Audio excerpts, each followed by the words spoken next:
Have you heard of a new company that's entered the public transit contracting market called RATP Dev?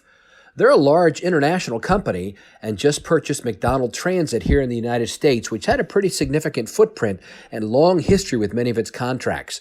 Well, today, I speak to Blaine Rigler, who's the CEO of RATP Dev here in the United States. I'm Paul Comfort, and I recently visited one of their contracts in Daytona Beach, Votrain, where I spent time with their general manager, Rob Stevens, and then spent time with Blaine Rigler, where we talked about his background at Iron Mountain and the logistics work he did there and how he's bringing what he's learned there and from their company's contracts around the world here to North America. You'll hear all about it on this edition of Transit Unplugged.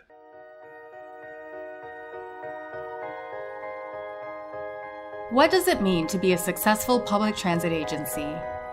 What are you doing to lead the way? It's time to learn from the top transit professionals in North America. This is Transit Unplugged with your host, Paul Comfort. I'm Paul Comfort, your host of Transit Unplugged, and today it's my pleasure to have as a guest Blaine Rigler, who's president of RATP Dev, one of the big international companies that manages contracts to run transit systems around the country. Blaine, great to have you with us. Thanks, Paul. I enjoyed it. Appreciate the opportunity. We're here at the Florida Transit Association's rodeo in Daytona, Florida. And it's funny, we were just talking earlier that I'd been and visited their location in Fort Worth recently, and then I was just in Charlotte, where they also operating. So tell us a little about yourself and how you ended up in the transportation world and a little about your company. Yeah, no, thank you. I appreciate it. I've been with RATP Dev going on 18 months now, I guess, joining back in 2016. Been in the transportation space my whole life, but not in the public transportation space. But like many people, one day you get a phone call from someone saying, hey, we have an opportunity. Would you be interested in that opportunity? And the more I explored the opportunity, the more fascinated I became with the public transit space and really, how can I be a part of helping, I guess, others, fulfill their lives, so to speak. So if you think about it as, the ability to get to work, the ability to get to the grocery, the ability to go see friends, the ability to do things that are maybe a little better for the environment than putting another, 1,000 cars on the road. One thing led to another. I really enjoyed RATP Dev, and here I am 18 months later. So. And what did you do prior to this? So prior to this, I worked with a number of companies, Walmart, Pepsi, Iron Mountain, in the information management space, all that are tied to some sort of logistics background. Mm-hmm. So, warehouse operations, logistics, moving things, mm-hmm. Not necessarily people, but that's always been my career back. I'm a native Texan, went to the University of North Texas and really focused on transportation. And I like the puzzle, if you will, of how do you take a lot of different things and put them together and create this amazing picture. So I've always been wired that way, and this was, the next logical step in my career. That's great. So what things do you take from the logistics world and are able to transfer those, like we were talking about KPIs and the importance of measuring key performance indicators? What things have you taken from them that you've been able to successfully kind of implement in the public transit world at RATP Dev? Yeah, I think that's one of them. Vehicles are vehicles, right? And if you look at them in their kind of purest form, mm-hmm. Wheels turn and engines run and all of those types of things. So sort of the operating and maintenance piece of it is, I would say, is consistent across all industries. The difference is probably just the technology and how you really get into the details on how vehicles operate and how you continue to improve and put not only proactive but predictive programs in place. It is a series, planning and scheduling, and how do you make sure you have the right, things in the right place at the right time. I think those are consistent. I think the public transit space, has really focused in the last few years on technology improvements and the rider's experience in the journey and how do you make it better and more user-friendly. I think other types of transportation organizations have maybe, thought about those things earlier on. I tell the story sometimes, 20 years ago, when I was with Pepsi, we rolled out onboard computers and KPIs and plugins to really so that's 20 years ago. Wow. And the ability to do those types of things now, KPI, everything can't be about tracking performance, right? Then it just becomes somewhat sterile. But it's how do you utilize the collection of data to turn it into something positive, and that can be how do I reduce road calls or breakdowns to enhance the customer experience? How do I look at operator behavior and how they're driving? So when you think about safety and those metrics, how do I both track and then communicate, we're braking a little hard, we're accelerating a little fast, those types of things, because that ultimately impacts not only the rider experience, potential injuries, but that has an impact on maintenance as well. So how do you tie all those things together? And I think those are some of the things that may have been a little bit more advanced in other industries that can be applied here. Likewise, I think RATP Dev, being a global organization, we can look across the globe at other countries and what they've done, and how do we bring some of those learnings where there's maybe a bigger focus on public transit as your primary means of getting from point A to point B, whereas in the States, I think it's still in a lot of places a secondary means of getting from place to place. But how can we adopt some of those or adapt some of those things that we've learned in places like Paris or the UK or others, and try to apply them here. Very good. So tell me some about your company, RATP Dev. It's an international company, recently bought McDonald's here in the U.S. and has a big footprint already here. Yeah, so RATP Group, which is the sort of the Paris arm and the corporate entity, if you will. Okay. And then RATP Dev is the other division which provides services everywhere outside of Paris. So that's sort of the distinction. So Okay. you have RATP Group, which is providing the services within the city of Paris. RATP Dev was kind of the separate organization that was set up to provide services elsewhere. So we provide services in 14 countries across the globe, Wow. including here in North America. Entered the North American market actually in 2009. With the purchase of a couple of companies, including McDonald Transit. Okay. And that's really how we established our footprint here. And primarily on the southern half of the U.S., moving up the eastern seaboard and into California. So we have both the fixed route, the paratransit, as well as streetcar. So we operate the streetcar in D.C. and streetcar in Tucson, and continue to expand our offerings here in the States. And what does RATP stand for? Do you know? I do. Is it a French word or something? Well, it goes way back, and I'll say it poorly, so don't hold me to it. But basically, it would transfer into Regional Alliance of Transport for Paris. So okay. It sounds much better if you speak French. Yeah. But yeah, so that's Okay. RATP. And what does the company do in Paris? Does it run transit systems there? Yeah, so if you've ever been to Paris and you've ridden on the buses or you've ridden on the trains, that is RATP Group. And worldwide, do you know the scope of the business? I mean, is how many thousands of employees or? Yeah, so worldwide we're in, again, 14 countries. We have Okay. about 60,000 employees Wow. across the globe. Here in the States, we have about 6,000 now. Okay. With some new business that we've picked up over the last few months. So are you all similar to some of your competitors in that you go out and bid on contracts and run either management contracts or operating contracts? Yeah, absolutely.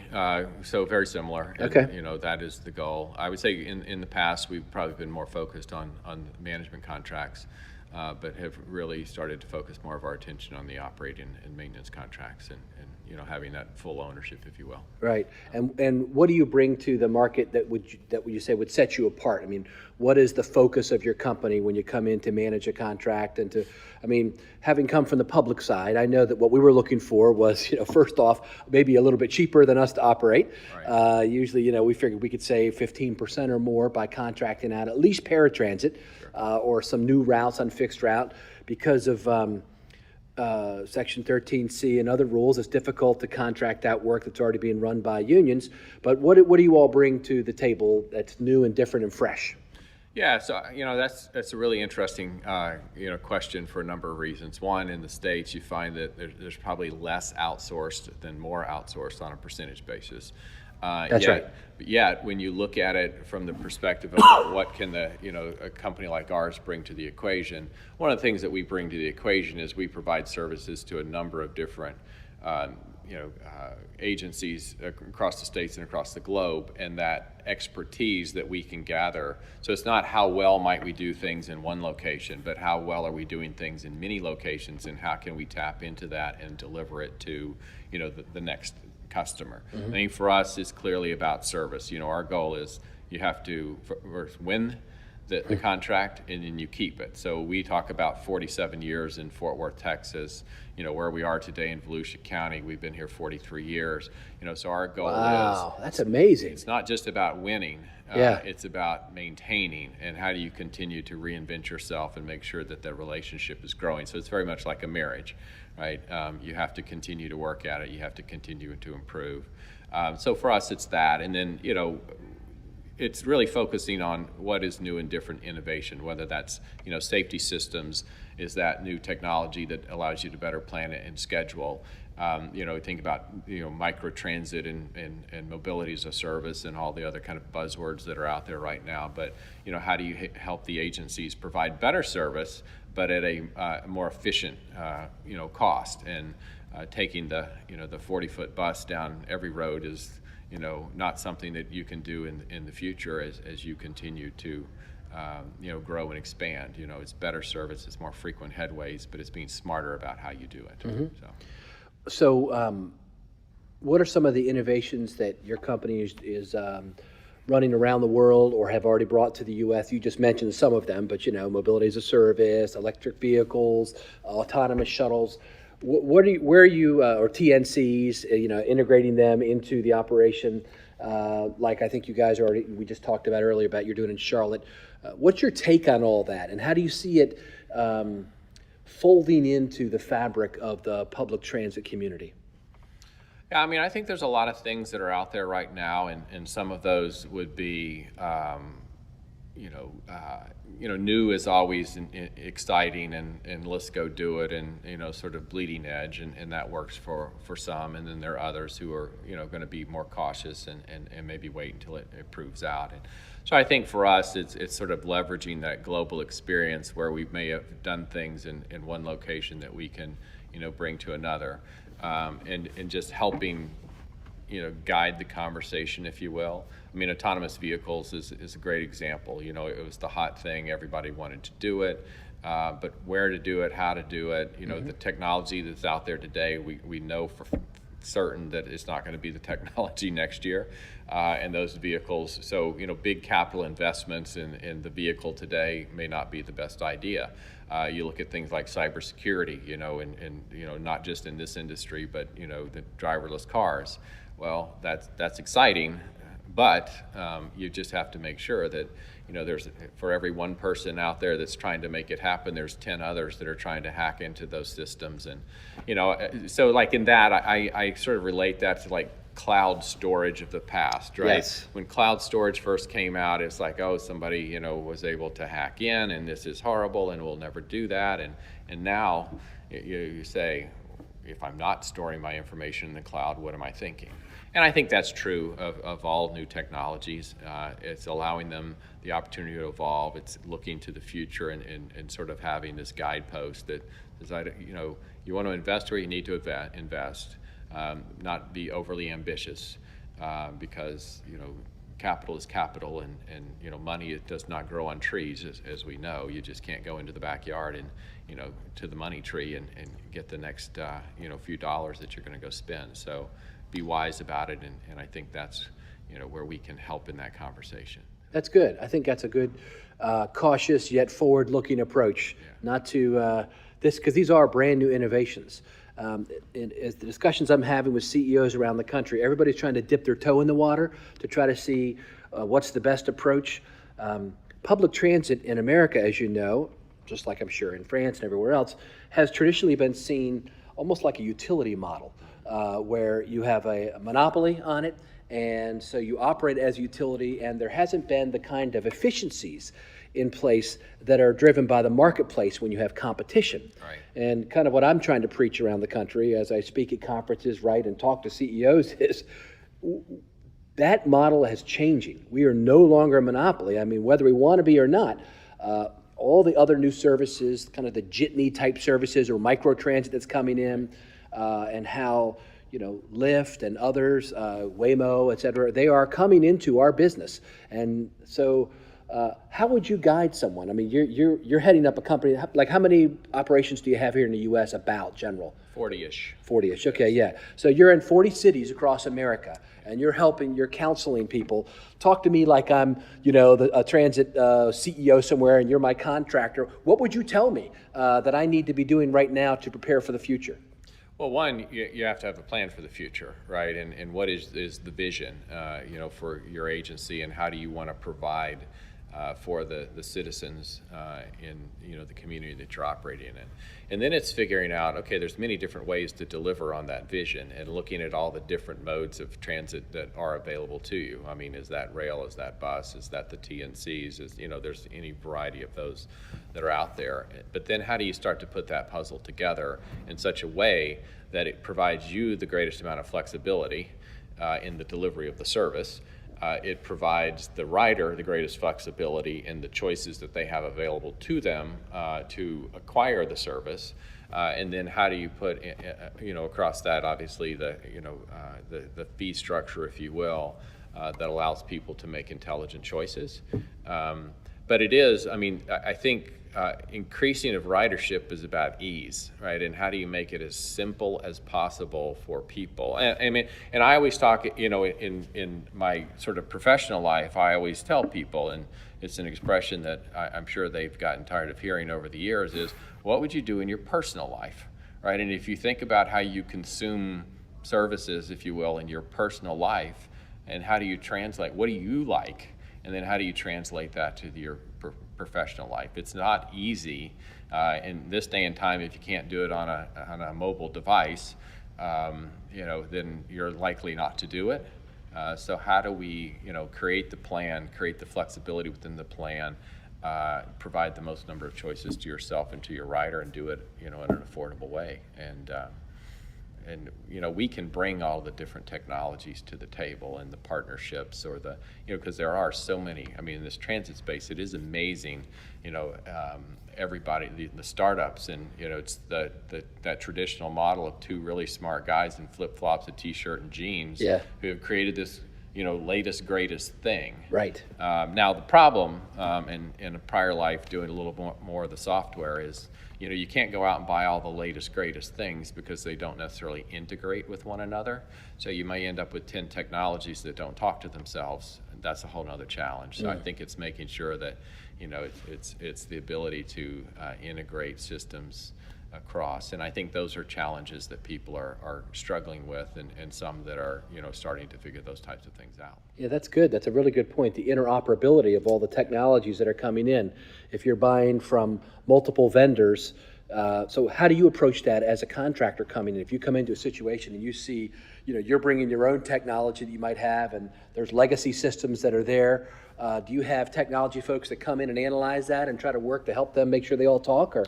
Yeah, we work with our partners. And this for us has been real as of late, because we think about, telematics and tracking, operator behavior. Yes. Right. Well, that's a plug-in, right? And you think about AVL systems and, capturing the GTFS data.